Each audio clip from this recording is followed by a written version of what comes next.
mean, you want to talk about makeup, this is makeup. I'm wearing it all. Hey guys, how are you today? So I got this palette in the mail, the Zulu by Juvia's Place.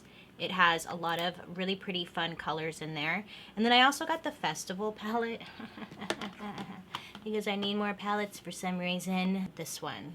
Super pretty. I actually wore, if you watch my Snapchat, I did like a little mini makeup tutorial and I did this one. I think I might use a mixture of both. I don't know yet. I'm starting with my eyes because I'm doing something very colorful. I don't know what I'm gonna do yet. Okay, so first I'm priming my eyes with a very light concealer. Any eyeshadow primer you have, but if you have something that will give you a really light base, that's better. Okay, now I'm using the Zulu palette, and I want to take this yellow one first. I'm going full-blown Barney right now. And is Barney yellow? And a fluffier blending brush. I'm just picking some of that up, and then going back and forth along my brow bone. So I'm taking a smaller crease brush and this orange, and this is going to go right along my crease.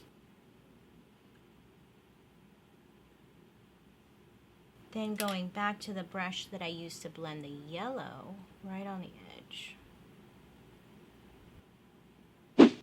So I built it up a couple of layers. I thought for sure the pigment was going to be a lot stronger. I'm thinking maybe it's just a concealer. I'm not sure. I'm going to take this shade right here because I want my crease in here to be a little bit deeper and it to fade like a little sunset. I'm going to use my Tarte Shape Tape, and I'm going to put this all over the lid and create a clean lid space. Okay, now that we got the crease cut out, I think I like it. I'm not sure. I am now going back to the Zulu palette, and I'm taking this purple shade. And this I'm going to put on the outer lid, creating a halo eye.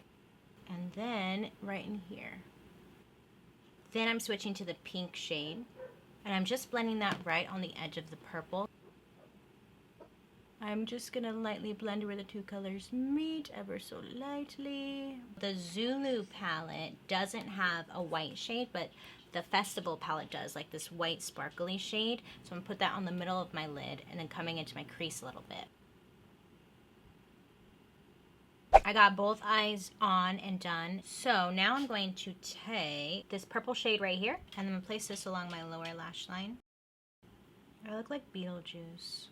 With my crease brush and the orange shade. The nice thing about doing this before your concealer and stuff is you can take I'm gonna say a makeup wipe, but I don't even have a makeup wipe right now. I'm using the Lancome makeup remover. I'm gonna do foundation. So today, Nars Natural Radiant Longwear Foundation. I'm gonna use my foundation brush to apply it just because I'm trying to avoid this wig. Then I'm going to blend it out with my Beauty Blender. Actually, I don't even know if this is Beauty Blender. I think it's a Beauty Blender knockoff. It feels too dense to be a Beauty Blender. The concealer I'm going to be using is the Milk Makeup Flex Concealer, and I have the shade Fair. This one is really good. It's full coverage. I mean, you could build it to full coverage. A little bit goes a long way. It's very creamy. Doesn't get cakey or heavy. I've really been liking it. I'm just putting it everywhere because I already look like a clown, so I might as well just keep going. Taking my fake beauty blender.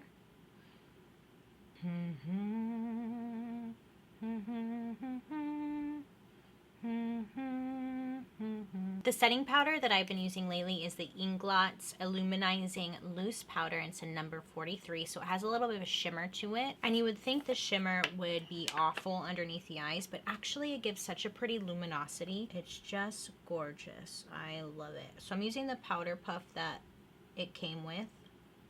For my contour, I've been using the Hula Light Bronzer from Benefit. I stopped using this for a while, and now I'm like back on it. I'm placing this in the hollows of my cheek, along my jawline and my hairline. Then I'm going to dust off the loose powder.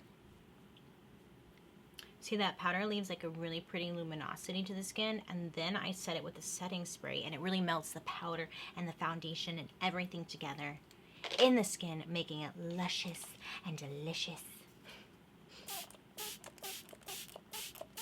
Now we let that dry. Okay, this is the Urban Decay eyeliner in Torch. I'm gonna place this on my waterline. And then I'm gonna put on mascara and a pair of eyelashes. Oh shoot, and I'll be right back. I put on a pair of lashes. These are the Lily Lashes for Sephora collection, and they are called, do they have a name? Mykonos. Oh, to finish the green goblin look that I have going on right now. Lip liner from MAC, it's called Nightmoth. Why go nude when you could just go bold? This is YSL Tattooage Couture Matte Stain. If you can invest in a good lip stain, this one's gonna be it. It's so matte, but it's not drying. It stays all day. It's a true stain, so it stains the lip. So if you eat something, it doesn't wipe off. It's just really good, but it's pricier. Pros and cons here, pros and cons. Every time I look at my reflection, I'm like, who is that? Let me know what you think down below. Do you like it? Do you love it? Do you want to see more colorful looks like this? Or do you like the more natural stuff? My name is Bailey Sarian. Thank you so much for hanging out with me today. Have a good day. Make good choices. And I'll be seeing you guys very soon. Bye. Bye.